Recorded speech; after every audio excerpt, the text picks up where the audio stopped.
Meus irmãos e minhas irmãs, paz e bem. A liturgia da palavra de hoje nos apresenta o Cristo, na primeira leitura, como o sumo sacerdote.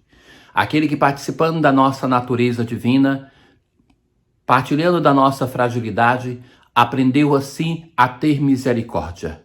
E sendo obediente ao Pai, introduz na relação com Deus uma dimensão de obediência que as alianças anteriores não conseguiram ter. Mas, por outro lado, Cristo também é apresentado como o noivo, que é presente na sua igreja e que produz a festa do encontro, o matrimônio que é a imagem por excelência de um amor gratuito entre Deus e a sua humanidade. Ouçamos. O autor da carta aos Hebreus, ele nos fala do sumo sacerdote na prática sacerdotal de Israel. Já o povo de Israel, ele se considerava um povo separado, diferente dos outros povos. Um sentido da palavra santidade no Antigo Testamento é separação.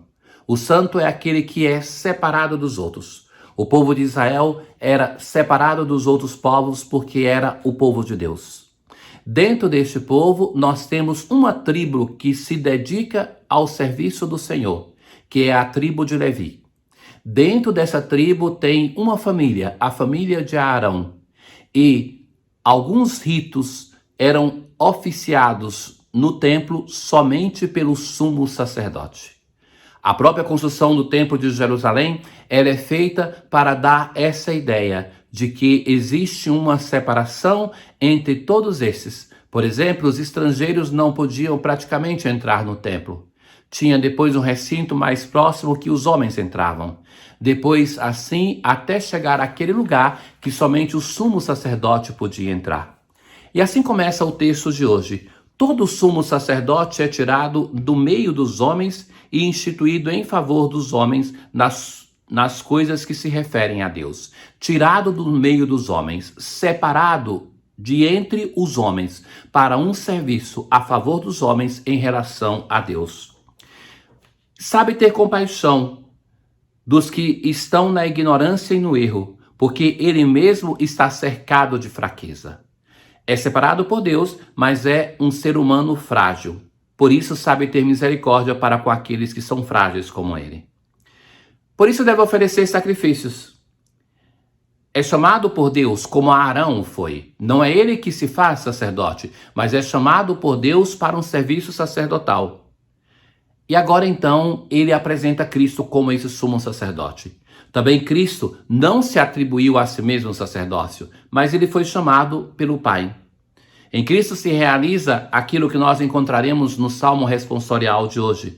Tu és o meu filho, eu hoje te gerei. Ou mais ainda, tu és sacerdote para sempre, segundo a ordem de Melquisedeque.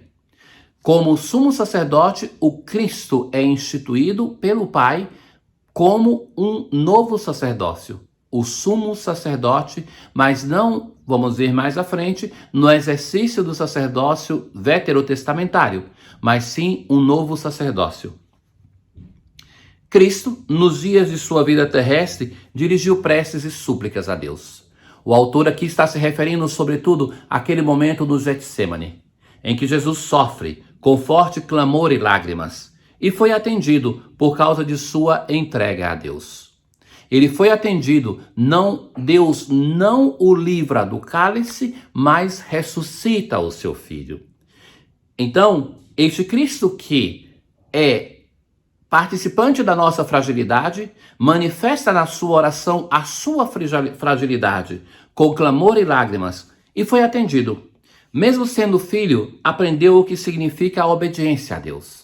Faça-se a tua vontade. Ele obedece ao Pai, consciente que é filho. A ponto, ele chama a Deus de Pai.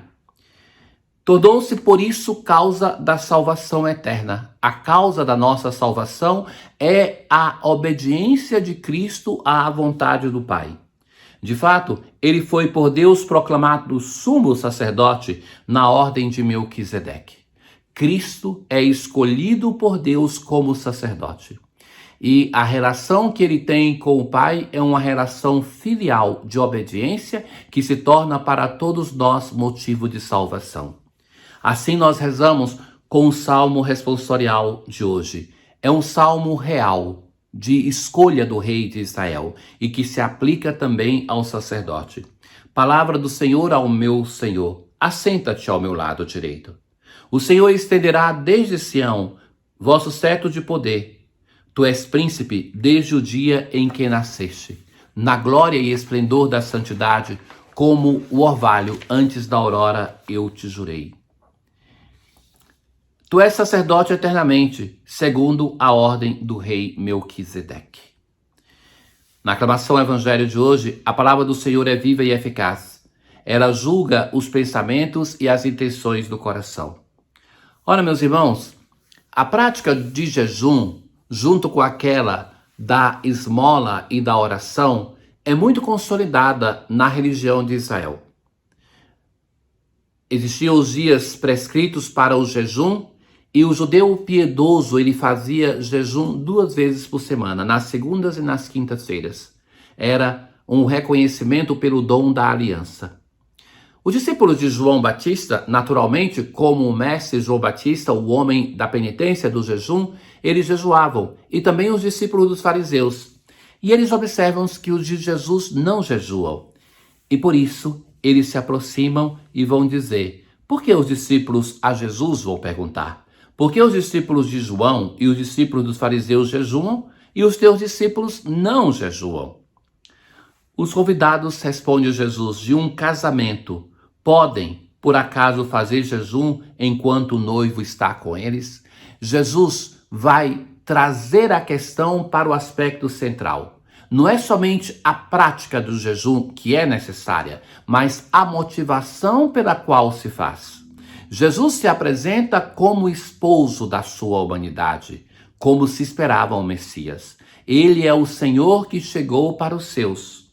E então Jesus vai dizer, enquanto o noivo está com eles, os convidados para um casamento não fazem o jejum. Mas dia virá em que ele será tirado. Naquele dia eles farão o jejum.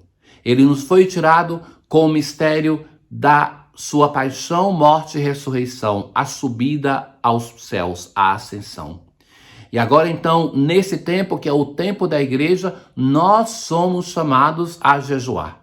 Devemos valorizar esta prática tão salutar e tão difusa nas religiões antigas. Porque é no jejum que nós aprendemos no pouco um grande exercício para a nossa conversão, que é domesticar a nossa vontade. Mas Jesus conclui hoje com 2 comparações. Ele vai dizer assim: ninguém põe um remendo de pano novo numa roupa velha. Como entender isso? O tecido, na antiguidade, ele não era encolhido previamente.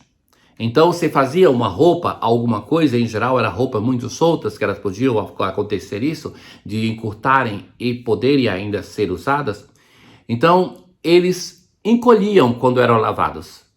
Então, você não podia pegar um tecido novo e colocar para remendar um tecido velho, porque aquele novo ainda vai encolher. E quando ele vai encolher, ele vai abrir mais o rasgão. Ele vai sair puxando o tecido para dentro.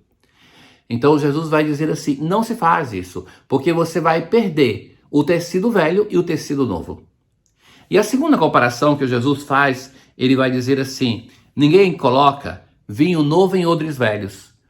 O odre é uma garrafa que é feita de pele, de ovelha ou de cabra.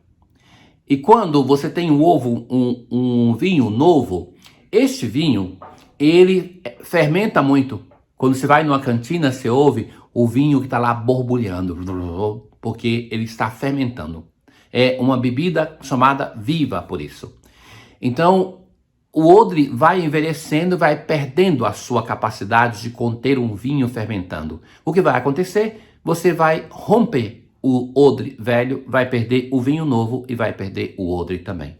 Ou seja, a novidade do evangelho é tão grande, é isso que Jesus quer nos dizer, que é preciso não somente uma velha prática, mas é preciso mudar a mentalidade para que as nossas práticas, ainda que tenham valor, o jejum, a esmola e a oração, sejam feitas não com a mentalidade do Antigo Testamento, mas com aquela que vem de nosso Senhor Jesus Cristo. Tenham todos um bom dia. O Senhor esteja convosco, Ele está no meio de nós. Abençoe-vos o Deus Todo-Poderoso, o Pai, o Filho e o Espírito Santo. Paz.